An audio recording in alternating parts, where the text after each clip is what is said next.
The Supreme, with plenty of free time on their hands, devised the ultimate brain games, named Play of the Gods. After a lengthy slumber, former goddess Lecce emerged and announced to the world, "Bring forth the most exceptional gamer of this time." Faye was chosen to represent humanity as the best newcomer in recent times. It's said that the game between the two, known as the game, may be exceedingly challenging, as no human has been able to emerge as the winner given the fickle, unreasonable, and at times incomprehensible nature of the gods. Nonetheless, given the nature of the games, it would be a shame not to have a good time and play with all one's might. The ultimate showdowns of mental agility between a prodigy gamer, a former goddess, and their friends commence. The story opens with a group of explorers doing their thing when they come across a lady who is frozen in an ice glacier. The explorers are surprised to see little Miss Aang looking perfectly fine. The leader of the expedition tells his men to leave and contact the arcane headquarters immediately. Just then, they hear fake Aang speak out from inside the ice. She wonders how long she has slept. She wonders if it is up to 2,000 years already. The leader of the explorers shakily asks the lady who she is. She simply answers that she is nothing but a former diving being. Not that all of it matters, she says. She tells them her request, and it is none other than bringing this era's best player to her. The scene shifts to Sacrament City to showcase a game host telling the people the events that they have for the day. While this is happening, a young guy who goes by the name Faye is seen arriving at the Ruin Branch office of the Arcane Court. 3 matches are being streamed simultaneously, and he decides to check them out. Apparently, players are known as apostles. The first group of apostles try taking down a scary salamander, but they totally fail at this and they are defeated. The same thing goes for the other 2 groups. The 3 matches end with the divine beings coming out on top and defeating the humans. Some of the onlookers somehow recognize Faye, and he quickly leaves the scene to avoid further discussions. He makes his way into the building,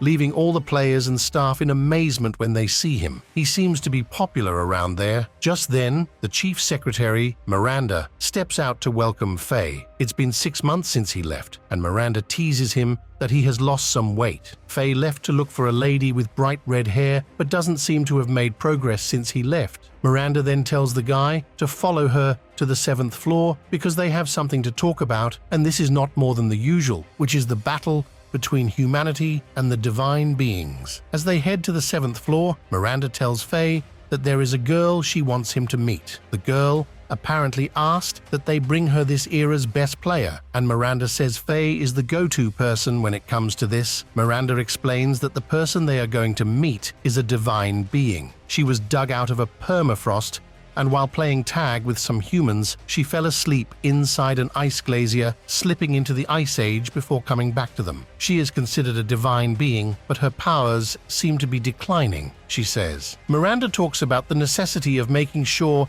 that the girl doesn't get angry because she can easily wipe out the city without stress. Faye is surprised to hear this, and he asks Miranda why keep such a dangerous divine being. Miranda simply replies that they had no idea that she was dangerous. Concluding everything that she has been saying, Miranda tells Faye that he has been appointed as a supervisor over the divine being. Basically, he is there to watch the divine being. They want to know why she has come to the humans, and they need to do this while being extremely careful. In addition, Faye is chosen for the mission because he possesses the power that prevents him from dying. They step into the room where the divine being is staying, and Faye is surprised that there are lots of games inside the room. He finds a pair of dice and he throws them to get exactly what he wants. This surprises Miranda, and Faye explains the technique he used for her. Even with this, Miranda lets the guy know that it is still hard to pull off. Just then, the divine being steps out of where she is. Faye calms down to look at her, and she resembles the person who taught him how to play games when he was little. This was the person he went away for 6 months to look for without luck.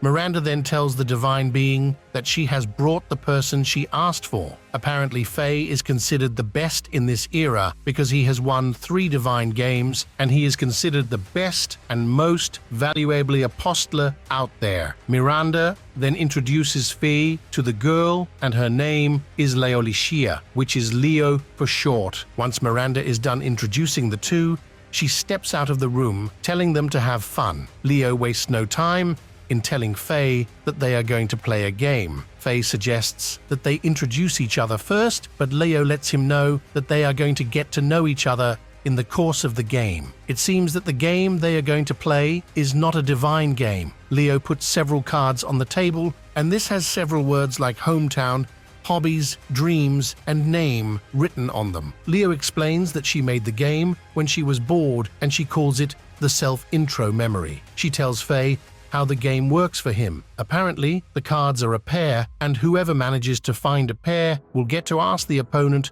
the question on the card. For example, Leo picking two cards that have the hometown word written on them will compel Faye to tell her where his hometown is. She tells him to answer truthfully to whatever is on the card, and Faye accepts the conditions that he has been given. Leo starts to arrange the cards, but Faye tells her to reshuffle them because he has seen the position of everything when they were on the table. Leo is impressed by the fact that Faye has a photographic memory and the fact that he is ready to play against her freely and fair without cheating. Leo then decides to do something else. She makes the cards float in the air just as if they are in an orbital state. By this, the two no longer know where the cards are located. Leo then tells Faye that they are not going to use the normal rule. Even if one of them gets a matching pair, he or she is not going to continue. Basically, it is one turn per person, regardless if the person gets it right or not. With this, Faye realizes that Leo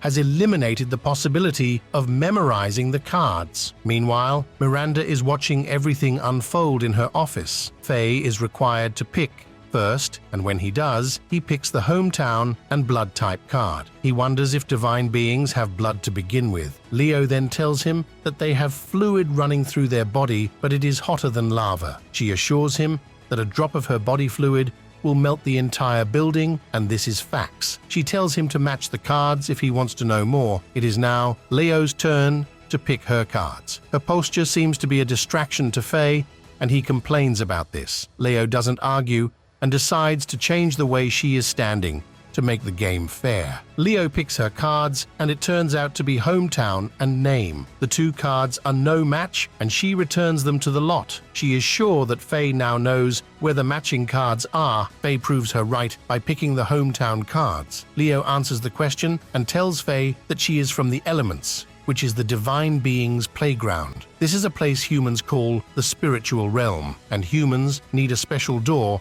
to access the realm. In her office, Miranda explains the concept of the game. Apparently, divine beings got bored and decided to give some certain humans special abilities. These humans are called apostles, and they are able to participate in games with the divine beings. These games take place in elements, and incurring 3 losses will automatically devoid a player of his title as an apostle. However, it is said that there is a reward for whoever wins 10 games, but no one has ever done this, so there is no way to be sure if it is true. She is hoping Faye will be the one to pull off the impossible for the human race. Continuing with the game, Leo manages to get 2 cards right, and these are the cards that demand that Faye introduce himself. He then introduces himself as Faye Theophilus. It dawns on Faye that the game is an informational game designed by Leo to acquire pieces of information, which means victory is not the end game. Shortly afterward, Leo picks a pair of matching cards again, but these cards have nothing written on them. In a regular game of cards, these cards are known as jokers. This means Leo gets to ask whatever question she wants,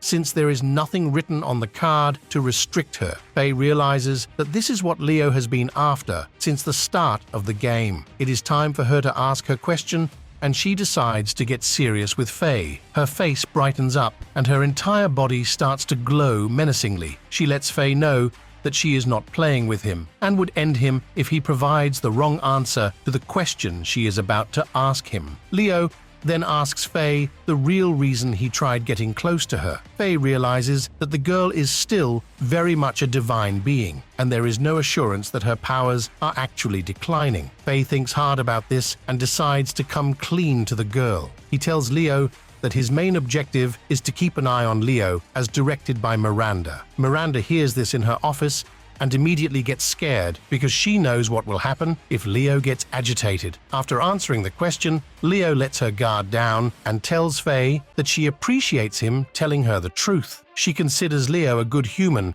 and says she likes him. Leo then tells Faye that he has impressed her in the game because the cards he was able to pull are good. In addition, she was able to sense that Faye had no intention of winning in the first place. Faye then explains to the lady why he chose his cards very carefully. He uses the name card to explain this. He avoided the name card because he already knew Leo's name, and picking this card would just have him waste his turn. Leo knows that Faye is also playing for the blank cards. She then tells Faye that she is willing to answer whatever question he has in mind. Faye then asks her what she is doing down here in the human world and the reason she chose him. Leo walks toward Faye and holds his hands. She reveals that she picked him because he is the only rookie with 3 wins in a row. Because of this, Leo plans to clear the divine game with Faye. Apparently, Leo came down to the world because she felt like playing the game with humans. However, it is a one-way trip. This means Leo must clear the game if she wants to return to being a divine being